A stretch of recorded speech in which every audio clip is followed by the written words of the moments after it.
दस्तक में आप सभी का स्वागत है। मैं हूं आपके साथ प्रतिमा चौहान। हिमाचल दस्तक की तमाम बड़ी खबरों को लेकर एक बार फिर हम आपके सामने रूबरू हुए हैं।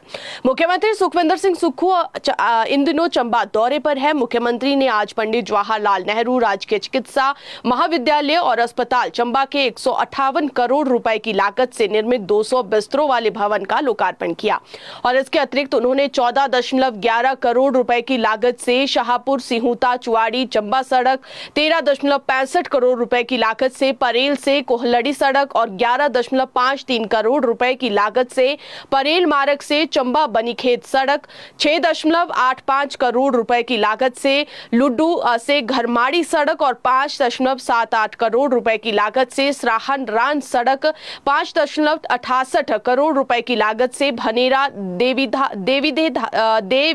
देहरा रठियार से मनकोट सड़क के उन्नयन तथा 4.61 करोड़ रुपए की लागत से करिया भरिया कोठी सड़क पर रावी नदी पर निर्मित बॉक्स गटर पुल का भी लोकार्पण किया और इसके अलावा भी कई करोड़ों रुपए की लागत से विकासात्मक परियोजनाओं का उद्घाटन व शिलान्यास सीएम सुक्खू ने चंबा में किया है।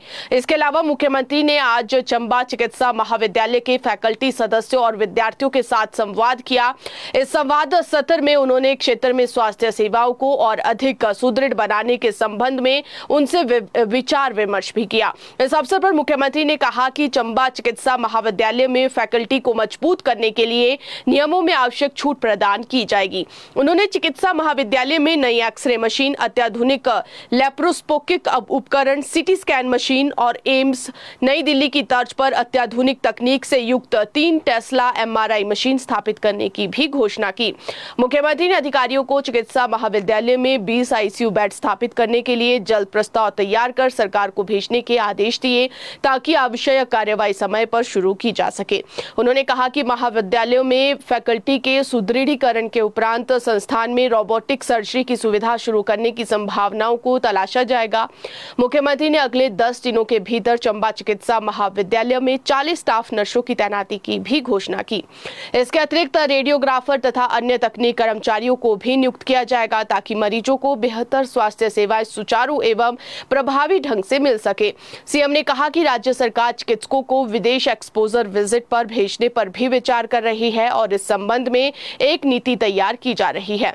उन्होंने कहा कि इस प्रकार के एक्सपोजर विजिट चिकित्सकों को अन्य देशों की उन्नत चिकित्सा पद्धतियों और आधुनिक तकनीकों का अनुभव प्राप्त करने का अवसर देंगे, जिससे वे सर्वोत्तम स्वास्थ्य प्रणालियों का संचालन प्रदेश में भी सुनिश्चित कर सकेंगे। अगली खबर की बात करें तो मानसून में भारी वर्षा, भूस्खलन और बाढ़ से जूझ रहे हिमाचल प्रदेश को केंद्र सरकार ने राहत दी है।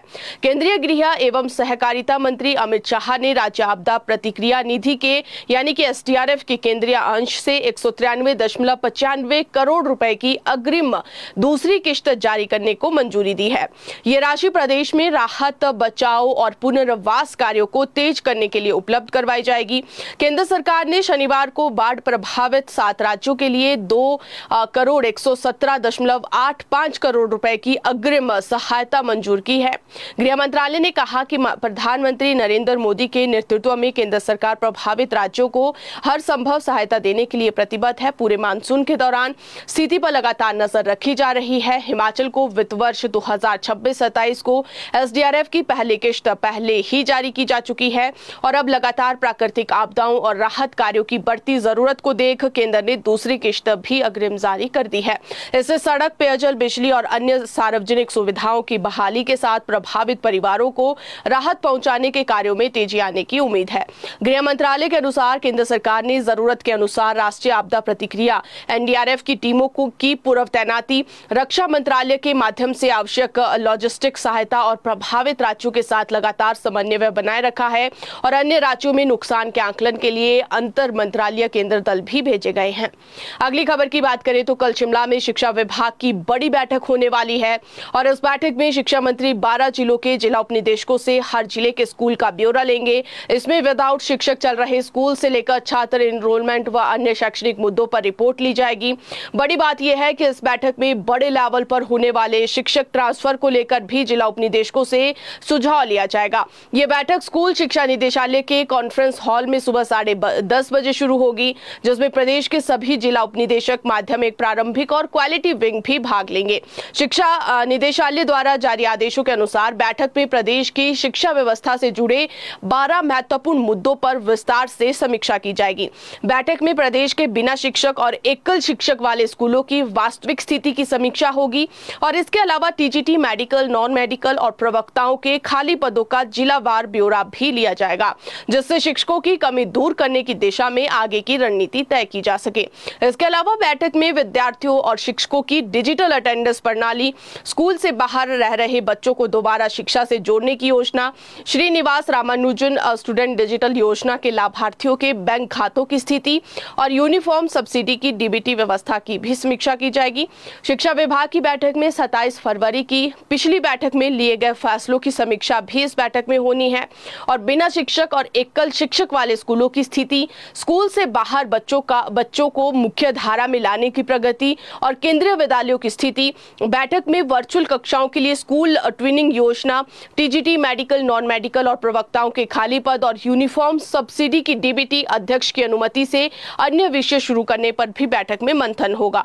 निदेशालय ने सभी शाखा अधिकारियों को ये आदेश दिए हैं कि वो जिलों से प्राप्त जानकारी को संकलित कर बैठक के लिए पावर पॉइंट प्रेजेंटेशन तैयार करें और बैठक के दौरान सभी एजेंडा बिंदुओं की विस्तृत समीक्षा कर आवश्यक फैसला लेने को कहा गया है। ये बैठक प्रदेश की शिक्षा व्यवस्था के लिए बेहद ही महत्वपूर्ण साबित हो सकती है। अगली खबर की बात करें तो प्रदेश सरकार जल्द ही संवैधानिक संस्थाओं के रिक्त होने वाले प्रमुख पदों पर नियुक्तियां कर सकती है। मुख्य सूचना आयुक्त का पद लंबे समय से खाली है, जबकि राज्य निर्वाचन आयुक्त अनिल खाची का कार्यकाल इसी माह और हिमाचल प्रदेश जल आयोग के अध्यक्ष का कार्यकाल 11 अगस्त को समाप्त हो रहा है और इस कारण प्रशासनिक हलकों में नई नियुक्तियों को लेकर चर्चाएं तेज हो गई हैं। कई वरिष्ठ अधिकारियों के नाम चर्चा में चल रहे हैं। मुख्यमंत्री के प्रधान सलाहकार के रूप में राम सुभग सिंह का कार्यकाल 2 वर्ष बढ़ाए जाने के बाद अब राज्य निर्वाचन आयुक्त के पद के लिए वरिष्ठ अधिकारियों के नाम चर्चा में हैं।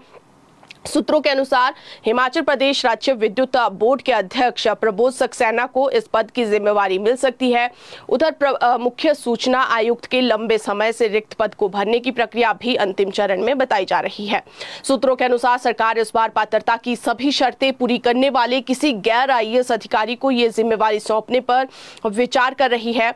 वहीं 18,000 करोड़ रुपए के जल उपकर के उद्देश्य से गठित हिमाचल प्रदेश जल आयोग के भविष्य पर भी संशय बना हुआ है। शुरुआती दौर में सरकार को अपने उपक्रमों से करीब 200 करोड़ रुपए का उपकर मिला था, लेकिन 41 जल विद्युत कंपनियों द्वारा उच्च न्यायालय में चुनौती दिए जाने के बाद मामला लंबित है और आयोग का कामकाज लगभग ठप है।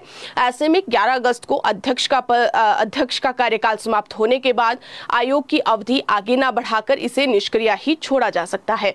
अगली खबर की बात करें तो एचआरटीसी की बसों में बिना टिकट यात्रा करने वाले यात्रियों पर अब 500 रुपए का जुर्माना लगाया जाएगा। हिमाचल प्रदेश पथ परिवहन निगम ने बिना टिकट सफर को रोकने के लिए नई एसओपी जारी कर नियमों को बहुत सख्त बना दिया है। बस में बिना वैध टिकट यात्रा करते पकड़े जाने पर यात्री से सीधे 500 रुपए वसूले जाएंगे और यदि कोई परिचालक यात्री को टिकट नहीं देता है और उसे सस्पेंड किया जा सकता है। जांच में कंडक्टर की लापरवाही या भ्रष्टाचार साबित होने पर उसे नौकरी से बर्खास्त भी किया जा सकता है। और इसके अलावा नियमों में यह भी साफ है कि यदि कोई यात्री कंडक्टर द्वारा टिकट ना देने की शिकायत करता है और वो सही पाई जाती है तो शिकायत करने वाले यात्री को 5 गुना इनाम दिया जाएगा। अगली खबर की बात करें तो छात्रों के विरोध और व्यापक विचार विमर्श के बाद डॉक्टर वाईएस परमार बागवानी एवं वानिकी विश्वविद्यालय नौणी ने शैक्षणिक सत्र 2026-27 के लिए संशोधित फीस संरचना जारी कर दी है। विश्वविद्यालय प्रशासन ने स्नातक और स्नातकोत्तर दोनों स्तरों पर सामान्य और सेल्फ फाइनेंसिंग सीटों की फीस में बड़ी कटौती की है, जिससे छात्रों को बड़ी राहत मिली है। संशोधित शुल्क के अनुसार यूजी सामान्य सीट की फीस 68,700 रुपए से घटाकर 49,500 रुपए कर दी गई है, यानी कि छात्रों को 19,200 रुपए की राहत मिलेगी। और इसी तरह यूजी सेल्फ फाइनेंसिंग सीट का शुल्क 1.27 लाख रुपए से घटाकर 99,990 रुपए कर दिया गया है, जिससे 28,010 रुपए की कमी आई है। वही पीजी सामान्य सीट की फीस 83,000 रुपए से घटाकर 55,000 रुपए कर दिया गया है और उसमें छात्रों को 32,000 रुपए की राहत मिलेगी। पीजी सेल्फ फाइनेंसिंग सीट का शुल्क 1.42 लाख रुपए से घटाकर अब 1.5 लाख रुपए कर दिया गया है, जिससे 37,000 रुपए की कटौती की गई है। विश्वविद्यालय प्रशासन ने प्रवेश शुल्क भी 15,000 रुपए से घटाकर 7,000 रुपए कर दिया है। प्लेसमेंट मार्गदर्शन शुल्क 1,000 रुपए से घटाकर 300 रुपए और रिफंडेबल कॉलेज सिक्योरिटी 2,000 रुपए से घटाकर 1,000 रुपए कर दी गई है। अगली खबर की बात करें तो हिमाचल प्रदेश हाईकोर्ट ने टीजीटी संस्कृत, टीजीटी शास्त्री की भर्ती प्रक्रिया से जुड़े मामले पर कड़ा रुख अपनाया है। न्यायाधीश सुशील कुकरेजा की अदालत ने अवमानना याचिका की सुनवाई करते हुए राज्य सरकार को 27 सितंबर 2023 और 11 अक्टूबर 2023 की अधिसूचनाओं पर टीजीटी संस्कृत व टीजीटी शास्त्री की भर्ती प्रक्रिया का रिकॉर्ड पेश करने को कहा है। मामले की अगली सुनवाई 18 अगस्त को तय की गई है। राज्य सरकार ने अदालत से इस मामले पर आवश्यक निर्देश प्राप्त करने के लिए 2 सप्ताह का अतिरिक्त समय मांगा है। अदालत ने प्रार्थना को स्वीकार करते हुए सरकार को 2 सप्ताह का समय प्रदान किया है। राज्य सरकार को सितंबर और अक्टूबर 2023 की अधिसूचनाओं के तहत हुई भर्ती का संपूर्ण आधिकारिक रिकॉर्ड पीठ के समक्ष प्रस्तुत करने के भी आदेश दिए गए हैं। अगली खबर की बात करें तो प्रदेश हाईकोर्ट ने राज्य विद्युत बोर्ड लिमिटेड की ओर से मुख्य अभियंता सिविल मैकेनिकल के पदों पर पदोन्नति प्रमोशन प्रक्रिया में देरी और अदालती आदेशों के उल्लंघन को गंभीरता से लिया है। न्यायाधीश वीरेंद्र सिंह की अदालत ने मुख्य अभियंता के पद को भरने की प्रक्रिया को न रोकने और अवमानना याचिका पर सुनवाई करते हुए संबंधित अधिकारियों को 20 अगस्त तक जवाब दाखिल करने के लिए नोटिस जारी किया है। अदालत ने पाया है कि प्रतिनियुक्ति पर सहायक अभियंताओं को एचपीसीएल में भेजे जाने के तथ्य से स्पष्ट है कि मुख्य अभियंता के पद को भरने की आवश्यकता नहीं है और ये साबित करने में उत्तरदाता विद्युत बोर्ड विफल रहा है। और न्यायालय ने यह भी माना है कि अधिकारियों को यह दावा स्वीकार्य नहीं है कि पदोन्नति की आवश्यकता नहीं थी। आदेश का पालन न करने और जानबूझकर की गई अवहेलना पर राकेश कंवर, बिजली बोर्ड के पूर्व अध्यक्ष संजय गुप्ता और आबिद हुसैन सादिक जो कि एमडीए एचपीसीएल से अदालत ने स्पष्टीकरण मांगा है और अदालती आदेशों का उल्लंघन करने के लिए उनके खिलाफ क्यों न अवमानना की कार्रवाई की जाए, ये कोर्ट ने कहा है। मामले की पृष्ठभूमि अदालत ने वर्ष 2024 में याचिका का निपटारा करते हुए विद्युत बोर्ड को निर्देश दिया था कि यदि आवश्यकता हो तो मुख्य अभियंता के पद को भरने के लिए विभागीय पदोन्नति समिति की बैठक 3 सप्ताह में आयोजित की जाए। फैसले के बाद याचिकाकर्ता अजय कुमार जस्टा ने एचपीसीएल में मुख्य अभियंता के रिक्त पद पर पदोन्नति के लिए आवेदन दिया था, जिस पर कोई कार्रवाई नहीं हुई और फिर अवमानना याचिका 2025 में की गई। जवाब में बोर्ड के अधिकारियों ने तर्क दिया था कि एचपीसीएल बीएल में मुख्य अभियंता सिविल मैकेनिकल के केवल स्वीकृत पद है और बोर्ड पहले ही अधिकारियों को मुख्य अभियंता पद पर पदोन्नत कर चुका है। फिलहाल कोर्ट में अब इस पूरे मामले की अगली सुनवाई 20 अगस्त को सुनवाई होनी तय हुई है। अगली खबर की बात करें तो हिमाचल प्रदेश निजी बस ऑपरेटर संघ ने प्रदेश सरकार और परिवहन विभाग पर स्पेशल रोड टैक्स की वसूली में दोहरा मापदंड अपनाने का आरोप लगाया है। संघ के महासचिव रमेश कमल ने कहा कि निजी बस ऑपरेटर से टैक्स में मामूली देर पर परमिट रोकने, नोटिस जारी करने और प्रशासनिक कार्रवाई की जाती है, जबकि हिमाचल पथ परिवहन निगम पर वर्ष 2008 से एसआरटी बकाया होने के बावजूद कोई कार्रवाई नहीं हुई है। उन्होंने सरकार से एचआरटीसी पर लंबित एसआरटी की राशि और उसकी वसूली के लिए उठाए गए कदम सार्वजनिक करने की मांग की है। उनका कहना है कि संविधान की समानता के सिद्धांत के तहत सभी पर एक समान नियम लागू होने चाहिए और प्राइवेट एचआरटीसी संघ ने चेतावनी दी है कि जल्द उनके मांगों को लेकर फैसला नहीं हुआ तो निजी बस ऑपरेटर लोकतांत्रिक तरीके से प्रदेशव्यापी आंदोलन करेंगे। अगली खबर की बात करें तो राजधानी शिमला में जिला परिषद अध्यक्ष और उपाध्यक्ष के चुनाव के लिए सोमवार को सियासी जंग होने वाली है। कल होने वाली जिला परिषद की बैठक और चुनाव से पहले कांग्रेस और भाजपा दोनों अपने अपने समर्थित सदस्यों को एकजुट रखने में पूरी ताकत झोंकेंगे। वहीं दोनों निर्दलीय जिला परिषद सदस्यों की भूमिका भी सबसे महत्वपूर्ण मानी जा रही है। मौजूदा सियासी समीकरणों में भाजपा के पास 12 सदस्यों का समर्थन बताया जा रहा है, जबकि कांग्रेस के पास 11 सदस्य है। ऐसे में दोनों निर्दलीय सदस्यों पर सभी की नजरें टिकी हुई है। 25 सदस्यों वाली जिला परिषद में बहुमत के लिए 13 का आंकड़ा चाहिए और अध्यक्ष पद पर कब्जा जमाने के लिए दोनों दल अंतिम समय तक जोड़ तोड़ और रणनीति बनाने में जुटे हुए हैं। राजनीतिक गलियारों में दिन भर बैठकों और संपर्क अभियान का दौर चलता रहा। अब कल यानी कि सोमवार को देखना होगा कि आखिर राजधानी शिमला जिला का ताज किस के सिर पर तजता है, भाजपा या फिर कांग्रेस। अगली खबर की बात करें तो बरसात में भूस्खलन से बार बार सड़कें बाधित होने के बीच चंडीगढ़ कुल्लू हेलीकॉप्टर सेवा यात्रियों के लिए और किफायती हो गई है। सेवा संचालित करने वाली हेरिटेज एविएशन ने मानसून स्पेशल ऑफर के तहत किराए में 3,000 रुपए की कटौती की है और अब यात्रियों को प्रति सीट 8500 रुपए की बजाय 5500 रुपए ही चुकाने होंगे। चंडीगढ़ मंडी कुल्लू मार्ग पर संचालित हेलीकॉप्टर दिन में 10 बजे चंडीगढ़ से उड़ान भरकर 10:30 बजे मंडी के कंगनी धार हेलीपोर्ट पहुंचता है और 5 मिनट बाद रवाना होकर 10:45 पर कुल्लू पहुंच जाता है और इस तरह चंडीगढ़ से कुल्लू का सफर मात्र 45 मिनट में पूरा हो रहा है। वापसी में हेलीकॉप्टर सुबह 9 बजे कुल्लू से उड़ान भरकर 9:45 पर चंडीगढ़ पहुंचता है।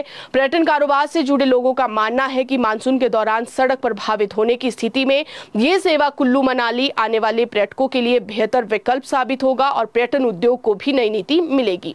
अगली खबर की बात करें तो राज्य सतर्कता एवं भ्रष्टाचार रोधी ब्यूरो ने चंबा जिले में मनरेगा के तहत करवाए गए कार्यों में कथित वित्तीय अनियमितताओं के मामले में तत्कालीन वन अधिकारियों और कर्मचारियों के खिलाफ एफआईआर दर्ज की है और इनमें तत्कालीन रेंज और ब्लॉक अधिकारी, फॉरेस्ट गार्ड और अन्य संबंधित कर्मचारी शामिल है।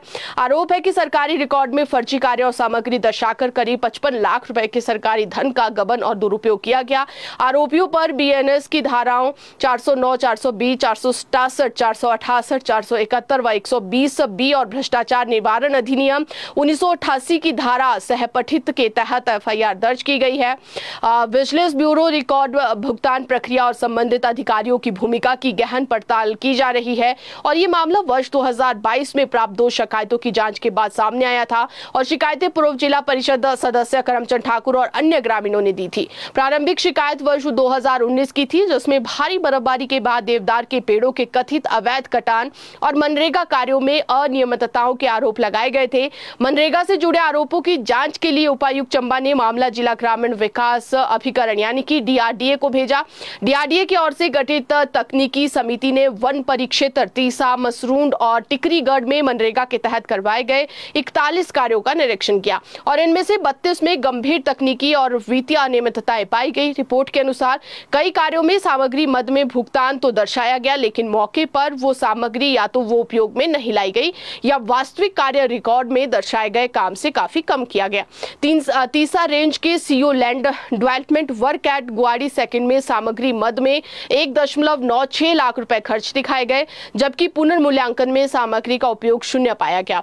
विजिलेंस के अनुसार दस्तावेजों, तकनीकी मूल्यांकन रिपोर्ट और संबंधित अधिकारियों के बयानों से प्रथम दृष्टया ये सामने आया कि आपराधिक षड्यंत्र के तहत सरकारी अभिलेखों में वास्तविक कार्य और सामग्री से अधिक कार्य दर्शाकर फर्जी रिकॉर्ड तैयार किए गए और इन्हीं के आधार पर भुगतान प्राप्त किए जाने का आरोप है। अब विजिलेंस जो है वो इन तमाम मामलों की जांच कर रही है। अगली खबर की बात करें तो हिमाचल प्रदेश के शक्तिपीठ श्री नयना देवी में श्रावण माह के चलते श्रद्धालुओं की काफी भीड़ उमड़ रही है और इसी बीच कल रात को पंजाब से माता के दर्शन करने आए श्रद्धालुओं की इनोवा गाड़ी अचानक अनियंत्रित होकर सड़क से नीचे गिरी। गाड़ी में 6 श्रद्धालु सवार थे। श्रद्धालुओं को मामूली चोटें आई है, किसी तरह का जानी नुकसान नहीं हुआ है। जानकारी है कि श्रद्धालु माता श्री नयना देवी के दर्शन करने के बाद पंजाब लौट रहे थे और इस दौरान बड़े मोड़ के पास सड़क के टूटे हिस्से से गुजरते समय अचानक गाड़ी अनियंत्रित होकर सड़क से नीचे गिर गई। गाड़ी काफी नीचे तक पहुंच गई थी जिससे वाहन को भारी नुकसान हुआ है।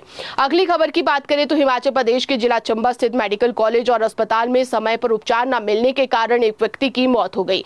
चंबा में इन दिनों मिंजर मेला चल रहा है। मेले के कारण एनेस्थीसिया विशेषज्ञ यातायात जाम में फंस गए और वो समय पर अस्पताल नहीं पहुंच पाए। इस बीच व्यक्ति ने दम तोड़ दिया और इसके बाद आक्रोशित लोगों ने प्रदर्शन शुरू कर दिया। चुराहा के 40 वर्षीय व्यक्ति की उपचार के दौरान मौत से आक्रोशित परिजनों और ग्रामीणों ने चिकित्सकीय लापरवाही का आरोप लगाते हुए मेडिकल कॉलेज परिसर में हंगामा कर दिया। मुख्यमंत्री सुखविंदर सिंह सुक्खू भी इन दिनों चंबा दौरे पर है। लोगों ने मेडिकल कॉलेज और सर्किट हाउस के बाहर विरोध प्रदर्शन किया और इसके बाद प्रदर्शनकारी मेडिकल कॉलेज से सर्किट हाउस तक रोष रैली निकालते हुए पहुंचे और धरने पर बैठ गए। वे विधानसभा अध्यक्ष और मुख्यमंत्री से मुलाकात कर मामले में न्याय की मांग पर अड़े रहे।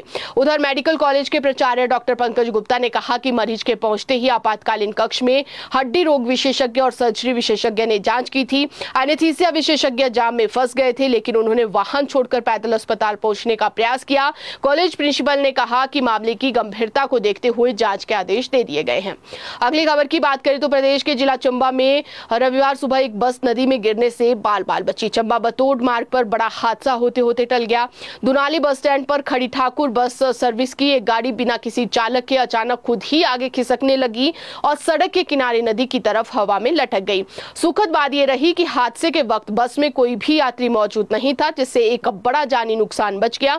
जानकारी है के मुताबिक ये बस रोज शाम को चंबा से चलकर रात को दुनाली में रुकती है और अगले दिन सुबह बटोट के लिए रवाना होती है और शनिवार रात भी बस दुनाली बस स्टेशन पर पार्क की गई थी और आज सुबह चालक ने बस को स्टार्ट किया और कुछ काम से नीचे उतर गया। बताया जा रहा है कि बस में एयर प्रेशर बनते ही वो अचानक आगे की ओर रोल करने लगी और देखते ही देखते सड़क के अंतिम छोर पर जाकर टिक गई और बस का अगला हिस्सा हवा में झूलता देख मौके पर मौजूद लोगों में हड़कंप मच गया।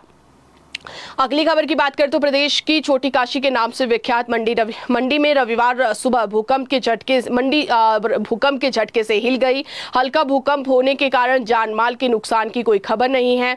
आज सुबह 9:13 पर भूकंप के ये झटके महसूस हुए और रिक्टर स्केल पर इसकी तीव्रता 3.1 मापी गई। भूकंप का केंद्र मंडी में ही धरती के नीचे 8 किलोमीटर में रहा।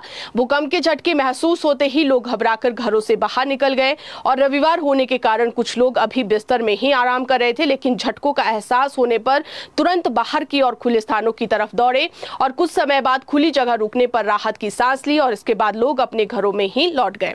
अगली खबर की बात करें तो प्रदेश में 8 अगस्त तक मौसम खराब बना रहेगा। मौसम विज्ञान केंद्र ने 8 अगस्त तक भारी बारिश होने का येलो अलर्ट जारी किया है। इस दौरान ऊना, कांगड़ा, चंबा, मंडी, सिरमौर में भारी बारिश होगी। इसके साथ ही 7 व 8 अगस्त को बिलासपुर व हमीरपुर में भी तेज बारिश होने की चेतावनी जारी की गई है, जबकि इसके बाद प्रदेश में मानसून की रफ्तार धीमी पड़ने का पूर्वानुमान लगाया जा रहा है। तो फिलहाल अभी के लिए इतना ही। आप दीजिए इजाजत। देखते और पढ़ते रहिए हिमाचल दस्तक। नमस्कार।